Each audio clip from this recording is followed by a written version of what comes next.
I was planning on doing this kind of conversation after the first alpha, but I wanted to wait for the second alpha. I decided just because we would give us a lot more information on Smite 2, particularly pace of development, right? It's a much better representation of how quickly the game is going to be developed, now that we've seen how much they can get done within that 1 month time. So I decided to wait to do this kind of conversation until after the Alpha 2.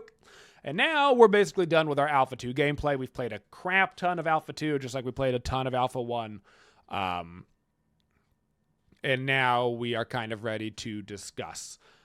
So we're going to be talking about just a couple of the most commonly asked questions about Smite 2, but also talking about the future of Smite 2 and really a lot of concerns that I have going forward. But thank you, Doom, for that massive gift of Runeskis, baby, coming in clutch. So the most commonly asked question about Smite 2 is the Smite 2 alpha fun? And the easy answer is yes. The alpha is fun, and it's early. And that's the crucial caveat and kind of what we're really going to be talking about throughout this discussion, which is, yes, the game is fun. It is a very fun experience in the Alpha 2. Despite all of the problems with it, it is genuinely very fun, but it is so early in the process right now, and that's kind of going to be the big downside here. So, is the new item system good? Yes, the new item system in Smite is really, really good. Now, I'm not talking about the problems that have come along, particularly for console with navigating the item store. They are doing a lot of things to work on that, and I think they made a lot of progress with the various options given to people so you can use what your preference is. But specifically, I'm talking about how items have been reworked into the new system.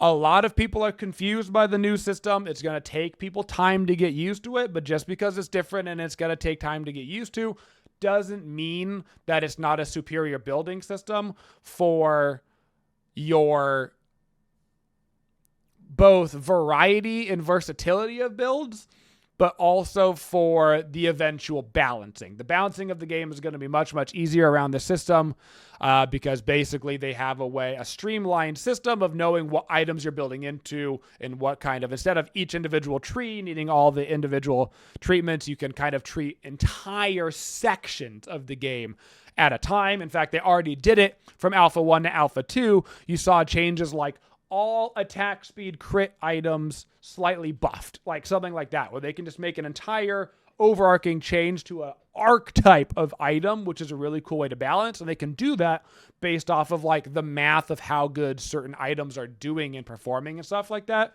which is really interesting. And I do believe is very good for the long-term health of Smite, both from a fun perspective, but also from a balancing perspective. Next question is the int strength system good?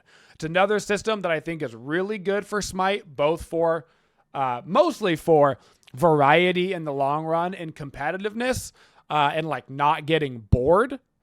But it is a very complicated system, and I think that particular system is going to take the longest for Smite players to get used to.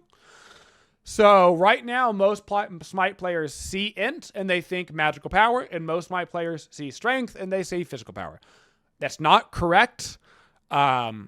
These are different systems. And so the best way to think about int and strength is int scaling is going to be, in strength scaling, are going to be individual per god per ability. All right? So when you look at a god, you're going to need to read all of their individual kits and stuff.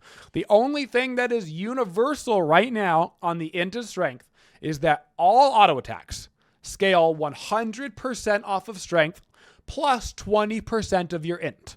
That is how all auto attacks work. It means nothing about whether it's physical damage or magical damage. That is simply how the scaling works, and then the physical damage and magical damage is entirely separate. What I mean by that is you could have an ability that does physical damage that scales off of int. You could have a magical damaging ability that scales off of strength, or you could have an ability of one of the either that scales off of both. Or the standard, what people think, physical strength, magical damage int.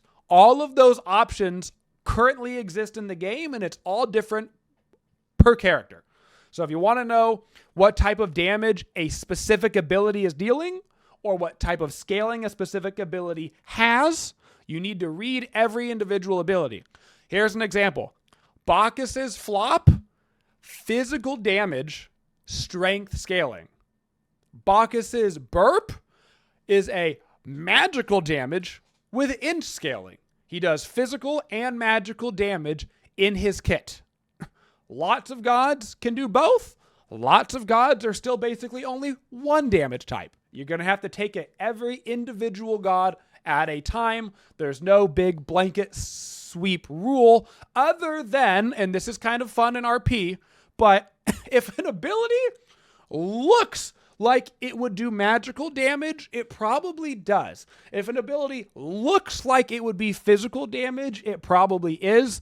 Basically, it's looking like they're going in an RP direction, aka Anhur's Impale does physical damage because you're getting physically impaled. Bacchus's Flop does physical damage because you're getting physically flopped on.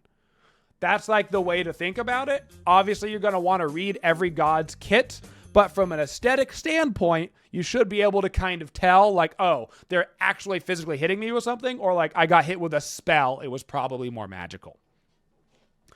So those are just kind of the general questions that have been asked a lot that I wanted to go over because there seemed to be some confusion about it and just some, general knowledge. Now we're going to get kind of into a little bit more of the nitty gritty. So, what are the biggest benefits of Smite 2?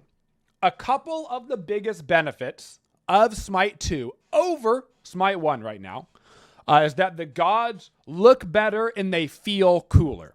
Now, not every god necessarily feels better, but pretty much every god either looks cooler or feels cooler or both. Meaning that while some abilities are still very clunky, a lot of things need to have their timings changed, their animations changed, all that kind of stuff. At the end of the day, throwing Anhur's Impale, while it's a different timing than it is in Smite 1, and it might throw you for a loop, it still feels better to use the ability. It sounds better. It looks cool. When you smack somebody, you're like, damn, I'm a god. And that's a big benefit for the game in the long run, because if it feels cool to play a character, you're going to want to keep playing, even though objectively there's a lot of problems with a lot of gods right now. That just is the case. Another big benefit right now of Smite 2 is that versatility in Smite 2 is essentially infinite. And what I mean by that is because they've done away with the restricted items, any god can buy any item. Because they've done away with classes entirely, which has crunched in base numbers. Still, some gods have different, more health or more scaling or whatever than others, but they crunch that in.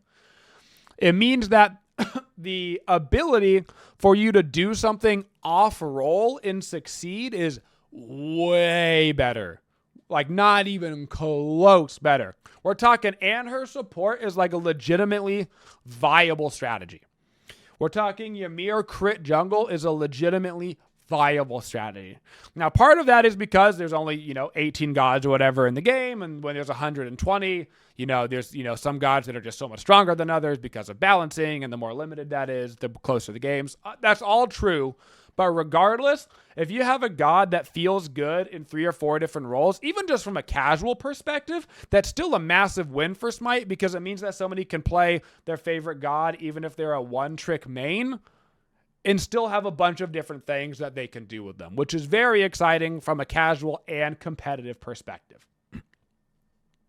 Another part of Smite 2 that is hugely in its favor is that the skill cap in Smite 2 is drastically higher than the skill cap in Smite 1.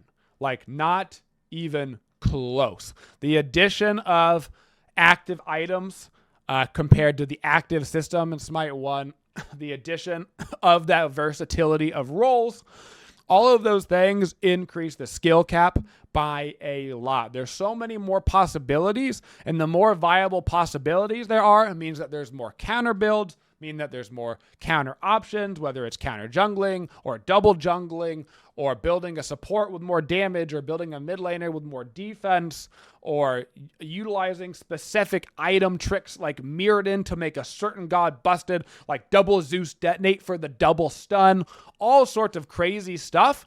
And to an extent, you might be like, well, all of this is broken and all of this is OP. And you are kind of correct. You are kind of correct, but if everything is broken and OP, then the game is actually balanced. And this is something that Smite has always struggled with, is that Smite has really never been in a stage where everything is broken and busted. It's usually in a stage where like 10% of something is absolutely broken and busted, and then everything else is kind of schmeh. So if you're not playing one of those 10% of builds or one of those 10% of gods, you're putting yourself at a massive disadvantage. But because every god can buy every item, it means that if an item is super, super busted and you're buying 10 of them in one match, well, then it's super easy for high-res to be like, oh, that item is clearly overtuned, but everybody can buy it. So in that way, it is balanced. So I think that's a massive buff for Smite 2. Now, what are some huge downfalls of Smite 2 right now? The one that is mentioned the most, and this is by nature of how early the game is, but it doesn't mean it's not a massive deficit, is the limited gods. There is only maybe 15 gods in the game right now. You may be watching her footage, but he actually got taken out of Alpha 2 after day 1, I think. He got removed from the Alpha because he had a bug that, to be fair, was hilarious, and it one-shot. If you impaled somebody into another target, it instantly killed them, which is a good taste bug, but also pretty OP. Hecate was removed because she was already in the game, but she was removed before the first alpha because people didn't really like the way that her kit felt. So they're redoing that, which means that you're actually 2 gods down on an already limited god pool. They did add 2 new gods with Hades and Soul, but, 2 gods on top of 2 gods being removed basically meant that there was the same amount. It's a whole thing, but it is a big problem that there's such a limited god pool, especially because so much of the Smite player base is like 1, 2, 3 tricks. Like, most people just don't play every god. They've got a couple of gods that they really like, and that's what they play, and they pretty much only play that, and they don't really want to play unless those gods are in the game. That is problematic. The next problem with Smite 2 right now is the optimization. The optimization from Alpha 1 to Alpha 2 did not seem to improve at all. Some people said they were getting slightly better frames. Some people were saying they were getting slightly worse frames. In general, to me, it felt about the exact same. So maybe, some particular hardware has a little bit of a better experience in Alpha 2 and some is having a bit of a worse experience in the Alpha 2. Hard to tell, but it's definitely not great. In fact, I would argue it's not even good. I played a couple of games with Lumen on just to see what my frames would be. I've got everything set to max in Smite 2 except for Lumen I have turned off, and I set at about 150 frames almost exactly. I turned Lumen on and I was dropping down to 80 frames in team fights, which is with essentially the most powerful consumer PC that you can buy, which is not good. You don't want that. I should not be dropping frames ever in basically anything if you want the game to be playable on mid or low end PCs at some point. So the optimization is awful. And they do need to find a way to both be adding more content to the game and optimizing it more quickly. And I understand that that's a tough sell for the devs, but I actually don't even think that's a current dev problem. I think that we need to get more people working on Smite 2 problem kind of thing. I don't know how many people are working on Smite 1 compared to Smite 2, but I do know that we need even more people working on Smite 2 because clearly this is the product that they are going to be shipping sooner than later. It is going to try to be their main game. They're trying to move away from Smite 1, and if you want to move away from Smite 1, you got to make sure that Smite 2 is ready, and it's got to be faster for some reasons we'll be talking about later. Third biggest limitation right now to Smite 2 is pay to play, right? Smite is a free-to-play game, and Smite 2 is a pay-to-play game. That is obviously going to be a big limitation on the game, and I am concerned for the beta. I don't think it's a problem in the alpha to get people in for, $30. I don't think that that's a problem for people that just want to get in ultra early and they want to test the game. I do think it is a problem for the open beta 24/7 actually, because this game is not going to launch free to play for, we're talking 7 months at the earliest. Realistically, probably quite a bit longer than that. I think more reasonably, we're looking at somewhere in like the 10-month range. That's a long time to have the game be your primary game for high-res and also pay to play at the same time. It also is going to be a huge problem, I think, for the player base and content creation, which we're going to get deeper into kind of towards the end here with our concerns. So, given all of that, some pros, some cons, all that kind of stuff, is high-res heading in the right direction with Smite 2? I think that they are. I think that the baseline systems, for all of their issues and all of their bugs and all of their problems, I do think that the baseline systems in Smite 2 are simply superior. I think that long-term, the item system is superior. I think long-term, being able to build anything you want is superior. I think long-term, the strength and int is superior. I think long-term, the versatility of the gameplay and the versatility of the items and the lack of forcing people that you're a warrior, you have to play solo lane, or you're a mage, you have to play mid.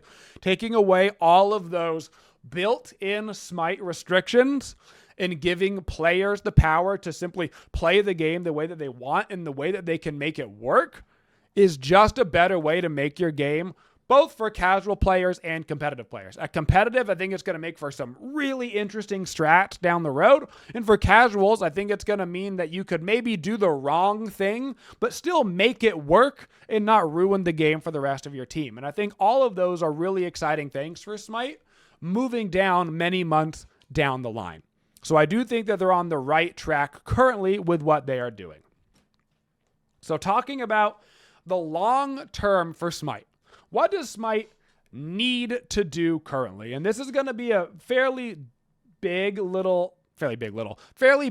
of things. And obviously they have to prioritize certain things within this, but it's not my job to prioritize it for them, right? So step one, they're going to need more gods. I do think that more gods needs to be very high on the priority list, if not the number one thing on the priority list. A significant amount of Smite players, as we discussed earlier, only play the gods that they want in the game, and they don't really play anybody else. And also, I think people get bored faster when they are doing things like mirror matchups, when they are playing against the same general characters every game. So I think that more gods just has to be a priority. Getting in 2 gods in a month would mean that we're not getting to they wanted 30 gods for the launch of the 24/7 beta. And if we're only adding 2 gods per alpha, that means we're not getting to the beta until like November. And that is not an option because of some things we're going to talk about here in a little bit. But that's not an option. You can't wait that long. The game's got to get out to 24/7 much sooner than that, which means you got to get to those 30 gods that you just wanted in the game, because I actually do think that 30 gods is a decent roster. That's more along the lines of where you would expect kind of a MOBA to be when they're 24/7. So we need to get up to that 30 roster. We need to get up to an ASAP. Step 2 is going to be about player retention. You got to get some form of progression in the game, and you got to get that form of progression in the game for the 24/7 beta. And I know that a lot of these things, high-res is going to hear, they're going to be like, we've only got so many people and so much time, and you can't necessarily hire a +1 programmer for, +1 feature in the game. It's not a direct one-to-one trade. But we're just in this situation, and we're going to talk about why we're in this situation towards the end of the video. But Smite is in a situation where it has to do a whole lot really quick. And it put itself in this predicament. So you've got to get more progression in the game, whether that is worshipers for people, so they want to grind their gods, their favorite gods, and get worshipers, whether it's, ranked in some sort of ability to progress in your elo so you can feel like you're being a better player. Doesn't actually matter what the progression is. The more forms of progression you can get in the game, the better. But people need a reason to play more than they need a lot of things, because people are going to come in, they're going to check it out, and they're going to go, well, I'm not going to play Smite 2. I'm going to go back and play Smite 1, because in Smite 1, I get my worshipers, and I'm going to unlock my worshiper booster, and I'm going to get my rank up, and I'm about to get rank 10 on Anher on live client. All of that stuff. All right? Very important. You got to get progression in the game. Step 3, and I would say that this is the third most important thing. I'm kind of trying to do this in order of importance. So I think more gods is the most important. I think progression is the second most important. Third is optimization. I think optimization is the third most important thing. And while optimization isn't obviously directly putting new content in the game, if you launch 24/7 servers with the current performance of this alpha, Smite 2 is going to bomb. It's going to bomb. While I can play the game because streaming is my job and content creation is my job, and I've got the ability to have a crazy expensive computer, that is not going to be the average player. The average player is going to be playing on an Xbox. They're going to be playing on a PlayStation. They're going to be playing on a 7-year-old PC that was a hand-me-down, right? And so if they come in from Smite 1, and in Smite 1, if they're used to getting 120 frames, and they come into Smite 2 and they're getting 48 frames in the team fight, they're going to go back to Smite 1. And you don't want them going back to Smite 1, because the development on Smite 1 has already been sunsetting pretty hard this year.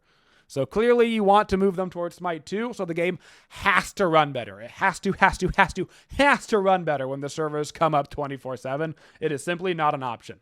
So those are the big 3 priorities: more gods, more progression, and optimization. These next 3 things are important, very clearly, when you hear them, but I think that those first 3 have to be the focus. Number 4 is going to be the core gameplay loop of Conquest. I do think that the reason why this can be slightly less important is I actually think that most of the core gameplay loop for Conquest is already there. You've got going down the lanes and pushing and grouping and team fighting and going to the Gold Fairy and going to the Fire Giant. You've kind of already got the core gameplay loop there. There's obviously things within that loop that need to, be more optimized, be more balanced, be a little bit more exciting. The way that you just claim the gold is a little bit boring with the, new mechanic. Like the way you pick up the buffs, super good. Love how you pick up the buffs using that mechanic. The way that you grab the gold and everybody in your team gets 30 gold, super boring and not exciting at all, right? Like those kind of mechanics need to be changed, and that will enhance the core gameplay loop of Smite and Conquest. But I do think that the baseline of the game is there and that most people are enjoying that loop of gameplay. It's just that they're getting bored, not with the loop of gameplay, but with the lack of variety in that loop of gameplay because of aforementioned, lack of gods and lack of items and that kind of stuff, where they kind of are already building the same things that they're building and they're kind of playing the same gods that they're playing, and they just want more variety within that loop.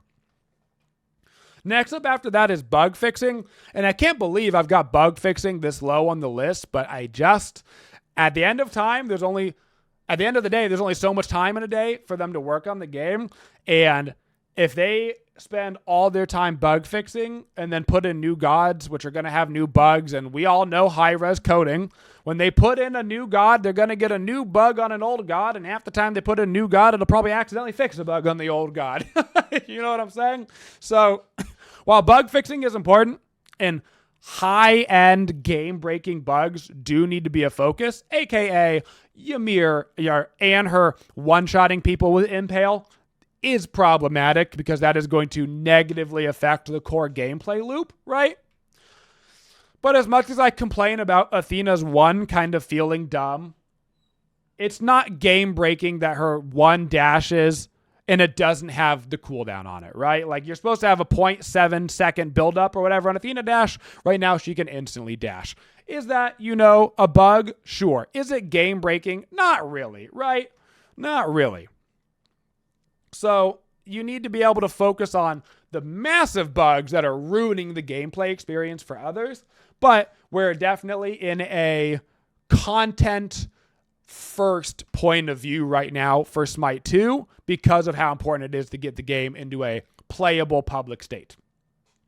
And then after that, this is going to be the lowest priority, and I put this on the list just so I could put it at the bottom, and that is going to be more game modes. More game modes is a core part of the Smite experience for players. And we already know that Arena is being added to the game because we already know that it's in the background and potentially even ready for the next alpha. So the reason why I put this at the bottom is it looks like Arena is probably going to be in Alpha 3. It's already up and internally playable and testable. They've talked about that. I think they need to stop right there. They've already put the time and the effort into Arena, so at this point, it is what it is, right? Don't throw away a wasted product if you've got, a couple of weeks left to get into the game or whatever it is. Get Arena in Smite 2. Plenty of players like to play Arena. Plenty of players want to turn off their brain and just kind of PvP and learn their favorite characters. That's totally fine. But don't focus on then getting Joust and then getting Duel and then getting Assault and then, you know what I'm saying? You're already going to be splitting with Arena added to the game. Your pay-to-play player base between two game modes now. And the Smite 2 Alpha 2 has had, I think we did the math, has a third of the amount of people that played in the first alpha, which is a massive drop-off. So if you add onto the game mode and now you're taking that dropped-off player base and now you're splitting it into two queues, you're going to get way worse matchmaking. That way worse matchmaking is going to make people not want to play, etc., etc. So throwing in the Arena is okay because apparently they've already worked on it and it's already mostly done, and that is what it is. But after that, you need to focus on Conquest. It's your core competitive game mode. It's the most popular game mode in Smite. According to Hi-Rez, it's the mode that most people play. And they wanted to make Conquest a bigger focus in Smite 2. So make Conquest a bigger focus in Smite 2 and let's get the content in the game. So those are kind of the next steps that I think Hi-Rez needs to take, and making sure that the Alpha 3, Alpha 4 are all going to be a more enjoyable experience for more players.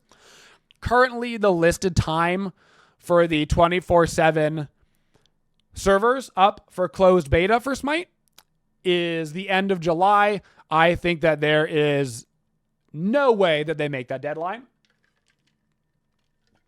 I think the end of August is a pretty aggressive deadline, given how much content got in the game from Alpha 1 to Alpha 2. I think the end of August is a much more reasonable, aggressive timeline for Hi-Rez to get Smite 2 into a state that is 24/7 server ready. I cannot imagine the game being ready by the end of July, personally. So, moving into now kind of the negative Nancy section. So these are all, that was kind of all the what is happening, how do I feel about things, how can we get the game moving forward. This is the concerns section, the problem section, the oh no, are we in trouble section, okay? So right off the bat, one of my biggest concerns immediately with Smite 2 was the player base. So the first alpha did really well. I think everybody was pretty happy with how the first alpha went with the player participation. This second alpha, as we just mentioned, about 33% of the players, only about a third of the players that we saw on average compared to the first alpha. That is not a good number drop-off. And while you would definitely expect a drop-off from the first alpha to the second alpha, right? 70% of people basically saying, all right, I'm good. There's not enough added for me. There's not enough to play here. I'm going to go play something else, is not a great look. You do want your core Smite players, and as we know, Smite does not have a very wide appeal, but the people that play Smite play a crap ton of Smite, right? If those players, your core players, who's the only people playing Smite 2, right? You're not getting random League of Legends players for the most part coming in and playing the Smite 2 alpha. If those players are getting bored of playing your alpha already and they don't even want to come back for alpha 2, that's a problem. If the amount of people rage quitting in alpha 2 becomes normal, that's a problem. I would say 50% of my games, I had 1 or 2 people straight up rage quit from the game. They're like, nope, I don't want to play anymore. I'm done. Now, that is obviously a personal player problem, but if there's no incentive for players to stick around, if there's no progression, if there's no, oh, you rage quit from this alpha, congrats, you're banned from the next one, they're going to keep doing it, and you're going to get more and more people jaded against the alphas, and that is going to be problematic. Step 2 is going to be the viewer base, and this is going to go hand in hand with the player base. There has been a pretty massive lack of interest in Smite 2 content. Just in general. Smite 1 content, there's been a lack of interest kind of declining over about the last 5 years, give or take, you know. It's been a little static, but mostly a general decline on viewer bases. Smite 2 does not have a ton of interest in terms of viewer base on either Twitch or YouTube, really. There's obviously a couple of people that are getting better viewership than others, but for the general populace of Smite, Smite 1 is actually getting much better viewership than Smite 2 is. That, of course, is a problem if you want Smite 2 to be the main game that you're creating and for Smite content creators to make a living off of. If people are still preferring Smite 1 than Smite 2, then something that could realistically happen, and this is basically the worst case scenario, I think, for high-res and Smite content creators, is if Smite 2 servers go live 24/7 and we're still in this position, it very well could split the player base 50-50. If 50% of players stick with Smite 1 and 50% of players stick with Smite 2 and we don't grow the player base at all, we're talking about like 4,000 average players in both games, and we're talking about like 1,800 viewers average for both games, and neither game is going to be successful on the content creation front or the player front. And that is a big concern because the Smite 1 servers are not going down, and I'm not saying that the Smite 1 servers should go down, but keeping up the Smite 1 servers and the Smite 2 servers means that you're risking this giant player base split. And I do think that if Smite 2 isn't blowing people out of the water, you are going to have this player base and content creation split, and you're just going to hurt the economy for yourself and for all content creators. And I think that I and pretty much every other content creator that is a Smite first content creator is voicing concerns about this. Even large content creators within Smite are very concerned about the future of being able to make a living off of Smite because of that situation. And it's not like because, you know, like in the past, it's like, oh, Smite's going to die. What's going to happen? We're all going to lose our jobs. But it's like, it's not that anybody's saying Smite dying. It's Smite saying Smite's about to potentially kind of split its limited group into a 50-50, and Smite cannot afford to split itself 50-50. So that is a massive concern. After that, I do think that there's just a community concern in general. And what I mean by that is I think a lot of attitudes regarding Smite 2 have been pretty bad. And I'm not saying that you should, you know, dick ride high-res into oblivion. I have complained about high-res maybe more than any other content creator in Smite.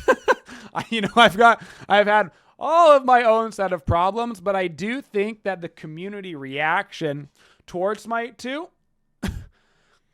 some of it is very, very helpful, and some of it is very, very not helpful. What I mean by that is there's a ton of problems with Smite 2. There's a ton of problems, right? Talking about the optimization issues, talking about the lack of gods, talking about all of the different things that need to be improved on, that kind of stuff does need to be told to high-res because they need more information. More information is better than less information, so the more information you can get them on that front is good for the longevity of the game. Things that are not good for the longevity of the game is you joining Smite 2 alpha matches and then immediately rage quitting 3 minutes into the game and ruining the experience for 4 other players. Now, the same thing can be said about Smite 1, because of course that happens in Smite 1, but the ratio of people immediately quitting in Smite 2 is through the roof. Like, really hurting the gameplay experience for people that are genuinely trying to test the game and help high-res try to get more information about bug fixes about things. And that is problematic in the long run, especially at the pace that high-res needs to develop Smite 2 in order to make sure that it is brought back into relevance in a timely manner.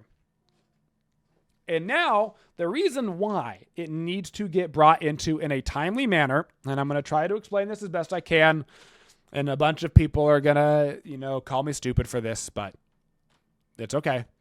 There is another game that is currently in development right now, and that game is called Deadlock.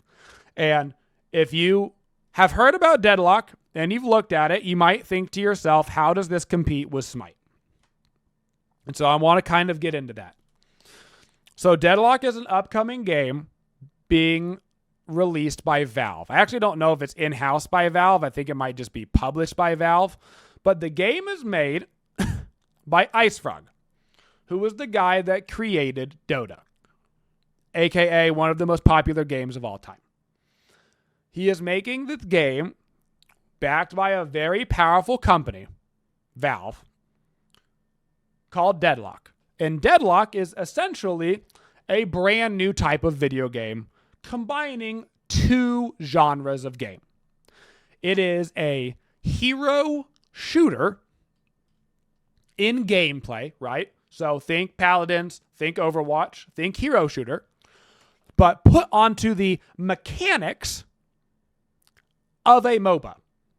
So think if you were playing Overwatch, but on a Smite map, essentially, where you still have objectives to do, you still have jungle, you still have giant, a fire giant type thing, you still have builds, you still have all of that, but you have the verticality of an Overwatch, the abilities of an Overwatch, you have all of that stuff. It's a brand new type of game, and for everybody that's played it, first of all, what they say is, wow, this game is really fun. And what they say is, wow, I've never played something quite like this before. It just is a new type of game. And it is closest of all games, really, it's closest to Smite. It's honestly kind of what it feels the most like. It's got the third-person view of Smite. It's got the itemization. It's MOBAs. All of that stuff. It feels very like what if Smite and Paladins kind of had a baby. And it is really, really good. Not only is it really, really good, it is much further along in development than Smite 2. Like, way further along in development than Smite 2. Now, there is no release date for Deadlock yet. Everything is under NDA. There's no idea of when you're going to be able to make content for the game. There's no idea when the game is going to release and be playable to the public. None of that. But, and this is something that I've never seen before, they are coming directly at Smite. Directly. And what I mean by that is they are very much playing to win. And they are going into various competitive communities of adjacent games and content creators of adjacent games. And they are getting them playing their game immediately. I am talking, they have made a Twitter group with basically any Smite Pro player or content creator that you can think of. And they gave them a code and they said, here's our game. Come play our game and tell us what can make it better. And here's all the other Smite community members playing with you. Go have fun. They are coming directly for competitive players. They are coming directly for content creators. And they are trying to get them involved in the process already in a game that, objectively speaking, is going to be big. It is going to be published by Valve. It is going to be big by default. Even if Smite is the most successful that it can possibly be, and it is probably the least successful that it could possibly be, it's going to have 20 times the viewer base and the player base that Smite 2 does. It just will. Just the nature of the type of game, just the nature of who it's being developed by, just the nature of who it's being published by. The game is going to be more popular. It's going to have a bigger esports scene, and it's going to have more content creation viewership. So what does that mean for... Ven just said, it good. Ven just said, it good. So what does that mean for Smite 2? It means Smite 2 has put itself into a pickle. Smite has put itself into a pickle a great many times in its life, and sometimes it has wriggled its way out of it, and sometimes it has hurt itself in the long run. But the pickle that Smite 2 is currently in is the game is too early for 24/7 servers, because if it releases 24/7 servers in its current state, it's going to bomb because of all the things that we talked about and all of the developmental process that it still needs to go through. But if Smite waits too late and it releases after Deadlock, not only is it going to lose some players. Now, I don't think Deadlock is going to come into the Smite scene and 100% of Smite players are going to go play Deadlock. I don't think that. What I actually think is the much bigger problem for Smite in high-res is that if Deadlock releases before Smite 2, I think it takes most of Smite's content creators in pro players. It's going to essentially brain drain Smite, whatever the gaming equivalent of that is. I think that that is the big problem, because they're coming in and they want these players and they want them engaged fast, which means if you're losing Ven and Haddix and Weekend and Lasses and all of these players, right, of various content creation sizes, of various competitive capabilities, and they go to Deadlock first, the chance that they come back is very little. Which means that the one thing Smite 2 has to have going for it is it has to release first. Because if Smite 2 can release first and be fun and optimized and successful, then it has a chance to keep players around before Deadlock comes to try to sweep those competitive types of players. And I really don't think it has an option other than to get out first. Now, like I said, the good thing is that there's no confirmed release date on Deadlock. There's none of that. The problem is the game is fun as hell. And as Ven said, Ven goes, I'm dipping basically no matter what, brother. I don't really care what happens. I'm going to Deadlock. That's the type of situation that I'm talking about. It's not like I'm not trying to be doom and gloom. I'm saying it's a bloody good game and they're getting players invested in it quickly. And there's a baseline level of success that players know that the game is going to have, that from a competitive or content creation standpoint for job security can be very enticing compared to Smite 2, where, as we talked about, could very well have a likely scenario where it splits the Smite 1, Smite 2 player base into 50-50, and then nobody can make a living off of Smite. So that is the majority of my thoughts and concerns of all the things that Smite is doing well, doing poorly, things it needs to get working on fast, things it needs to be concerned of internally, externally, all that good stuff. And I wanted to finish with this last little bit, which was a tweet that I saw that kind of encapsulated the way that I feel about this situation. And I think the biggest mistake that was made by Hi-Rez. I saw Wolfie tweet out about Smite 2. You remember Wolfie? Long-time Smite content creator that took a break. I think he's come back to try to do some content creation again. The 2032. You know him. He tweeted out, the problem is that I'm paraphrasing.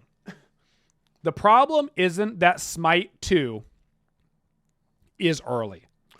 The problem is that Smite 1 died too early. And I think he brought up a beautiful point and hit the nail on the head. If Smite 1 was still doing all the things that it had ever done this year, and you were expecting the release of Smite 2 next year, I think we would be in a very different place. But Smite 1 basically sunset itself a full year earlier than it was supposed to compared to the development of Smite 2. And so without the pro scene, right, tons of the pro players have no reason to keep playing Smite. A lot of them didn't do content creation because that wasn't their passion. Their passion was comp, right? And so they lost their salaries and they got screwed out of that with nothing to do basically until Smite 2. A lot of Smite content creators got screwed out of viewership because a lot of people basically are like, well, I'm going to take a break from everything Smite until Smite 2 comes out because I got a bunch of other games that I want to play. And if there's going to be a Smite 2, what's the point of playing Smite 1, right? And there's this kind of massive divide now where Smite 2 is genuinely so early that a lot of Smite 1 players are like, I don't know, man. I don't even really want to play that right now. Like maybe in like a year and a half, I'll go play Smite 2. But for now, I'm going to keep playing Smite 1. And from a competitive player perspective, there's no hope for Smite 1. That's literally done. Smite 2 probably won't get a real comp scene going that can sustain the bills until next year. Even if they start doing some tournaments this year, it's probably going to be smaller. And so you won't be able to sustain yourself until at least 2025 off of some sort of maybe official pro league.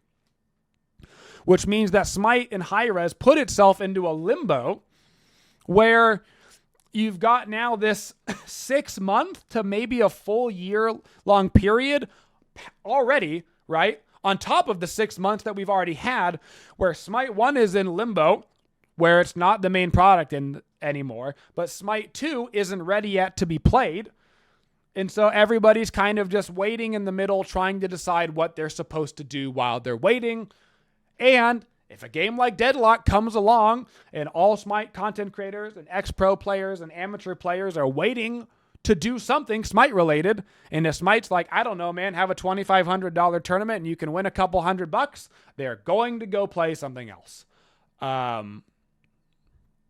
So to summarize, I really enjoy Smite 2. I genuinely do. I like it so much more than I like Smite 1. That's just a personal preference. If you like Smite 1 more than Smite 2, that's totally fine. That's just a personal preference.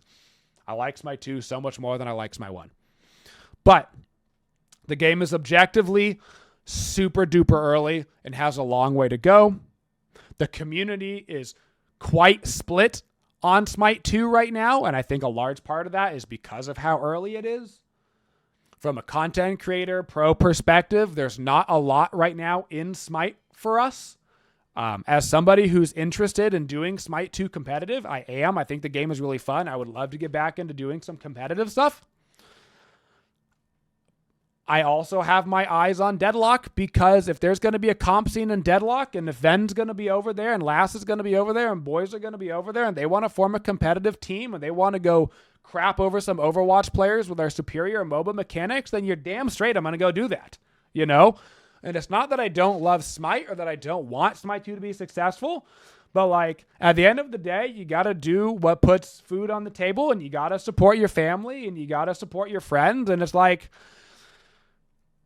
there's just a lot of work that needs to be done in a very limited amount of time. And Hi-Rez has a very small window and a very hard needle to thread in order to make this work. And I hope that they do it because I love the direction of Smite 2.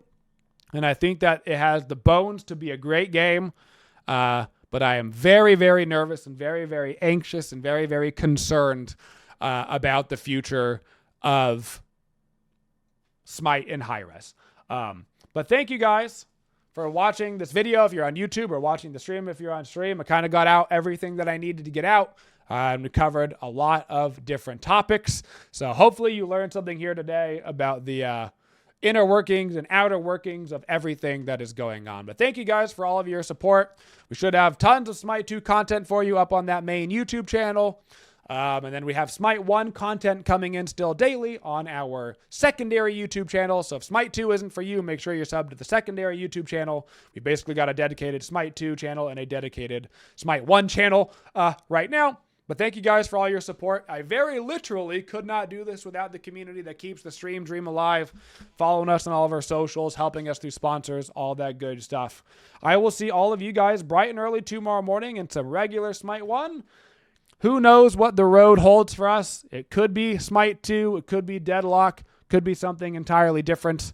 But as a content creator, as a competitive guy, I think right now you just need to keep your options open. I think you need to be honest with yourself and with where everything is right now, and you just need to try to be as flexible as possible to make sure that you and your own are able to be supported. So thank you guys for coming out today. Have a wonderful rest of your day. And as always, folks, have a twitchin' day, y'all. Thank you for supporting the Twitchiest community. If you'd like to see more videos, make sure you subscribe to the channel and always hit that bell for notifications so you don't miss any of the upcoming videos. Thank you for all your support and have a twitchin' day, y'all.